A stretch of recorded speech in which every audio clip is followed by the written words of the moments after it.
J'avais 12 ans et j'allais à l'école et mon beau-père, qui m'aimait comme sa fille, ce n'est pas par méchanceté qu'il l'a dit, il a dit à ma mère, Aïcha doit arrêter d'aller à l'école, il faut qu'elle porte le hijab.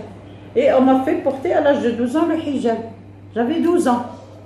Alors ma mère qui ne sortait pas, même pour aller au hammam, au bain mort, il faut qu'elle demande l'autorisation du mari, va faire un acte de révolte. Elle va sortir sans demander l'autorisation de son mari. Elle va prendre la gamine de 12 ans. Elle va me mettre dans le bus qui vient de Marrakech à Casablanca, de 140 km, et je vous parle de 1953, c'est pas aujourd'hui. Elle me recommande au chauffeur du car. Il n'y avait pas de téléphone, il y avait, en dehors du télégramme et des lettres postales, il n'y avait rien.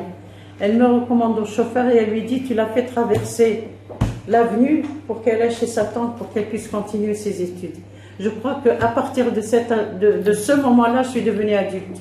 Subitement, je suis devenue adulte. À 16 ans et demi, je suis devenue chef de famille. Après, j'ai repris mes études et ça va être grâce à une assistante sociale française qui m'a forcée à faire l'école d'état d'infirmière pour aller vers l'école d'assistante sociale parce que elle avait vu que j'avais un don. À propos des enfants nés en dehors du mariage, qu'on appelait bâtards, enfants du péché, ne dit jamais enfant du péché, ne dit jamais bâtard, tu n'as pas le droit.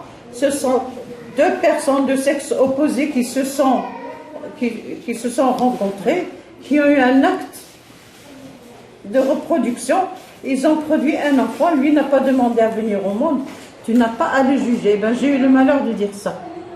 Et ça m'a été renvoyé, retour à l'envoyeur avec une condamnation. Je parle de l'inceste et j'ai dérangé parce que c'est des choses dont on ne parle pas. Le viol incestueux, on n'en parle pas. Hein? Surtout celui qui produit un enfant. Et j'ai osé en parler. J'ai parlé des petites bonnes et ça n'a pas arrangé les choses. Et en plus, je suis créatrice d'une association qui aide les mères célibataires. Une histoire particulière qui me touche particulièrement, c'est une maman à Solidarité Féminine, parce qu'ils avaient engagé coup sur coup 8 mamans. Un premier lot de 5, un deuxième lot de 3, 8 mamans d'un seul coup.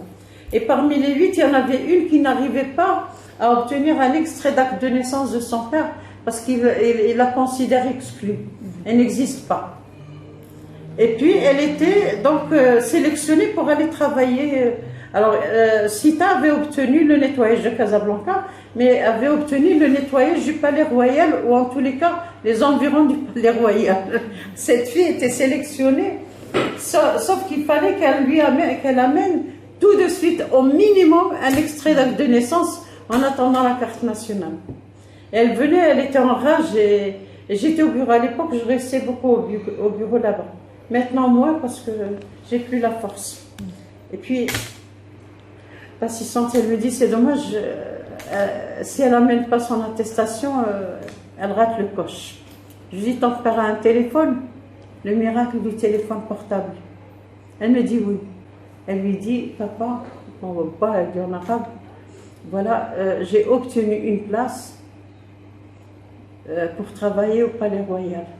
Elle n'a pas dit entreprise Sita qui fait le nettoyage. Elle a dit au Palais Royal. Je vous jure, j'étais présente. Que Dieu te bénisse, ma fille. Ne t'inquiète pas, ma fille.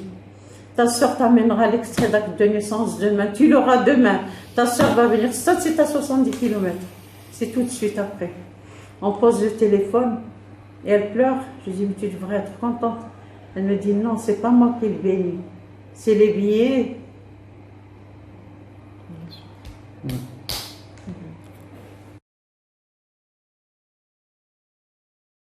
J'ai commencé à voir les vols dans les écoles.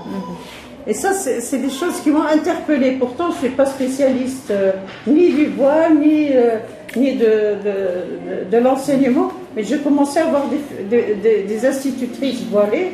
Et on continue à en voir maintenant quand on fait la télévision présente des programmes à travers le Maroc. Vous trouvez que l'enseignante est voilée. Et vous êtes touché, il faut partir au ventre. Je peux lui le dire. je rencontrais une gamine de 12 ans. C'est comme ça que je l'ai su. Il faisait une chaleur, mais on étouffait.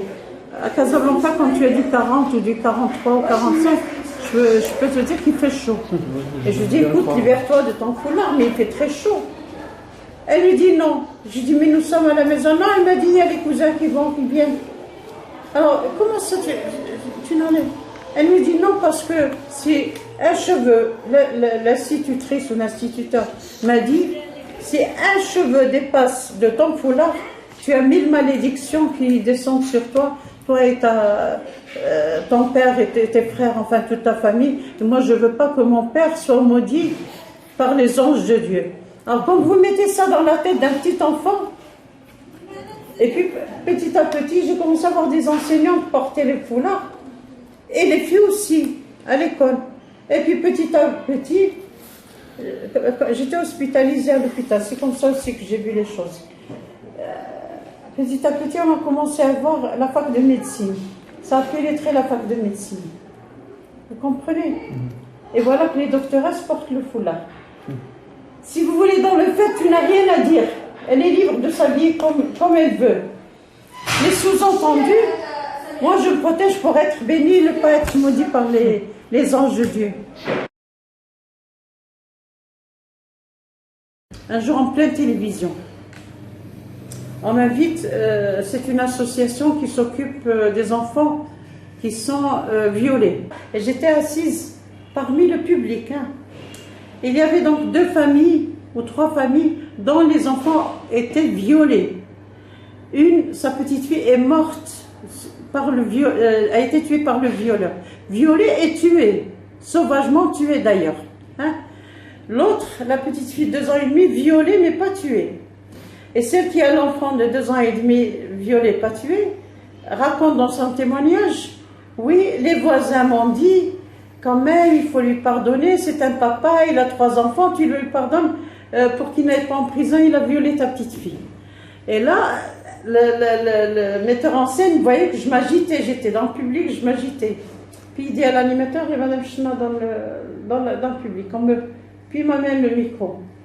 Dites Madame Chena, qu'est-ce que vous pensez? Alors là, du tac au tac, ça sort spontanément. Je dis, eh bien Madame Chena pose une question au Marocain. Est-ce qu'il y a encore des hommes dans ce pays?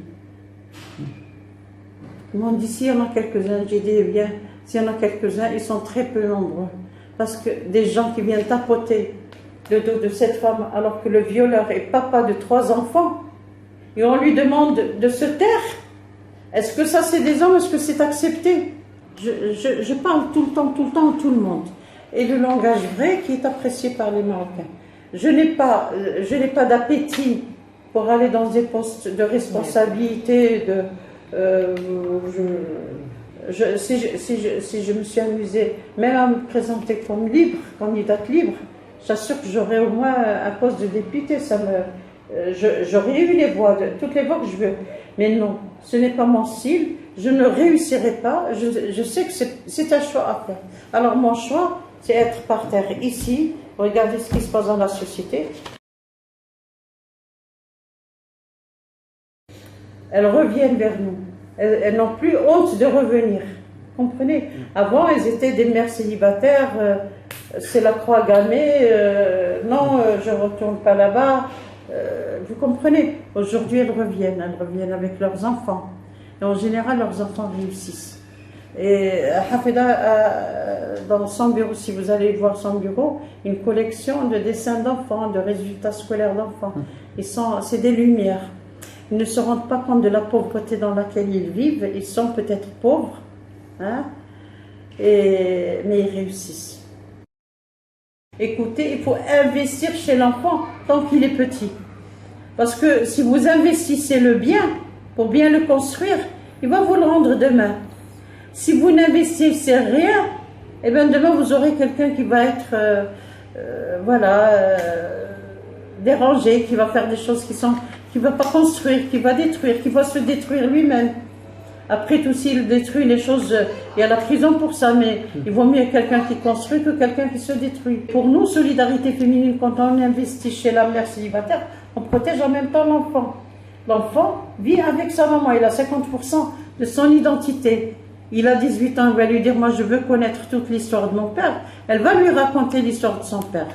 Avec un peu de chance, il peut retrouver la trace.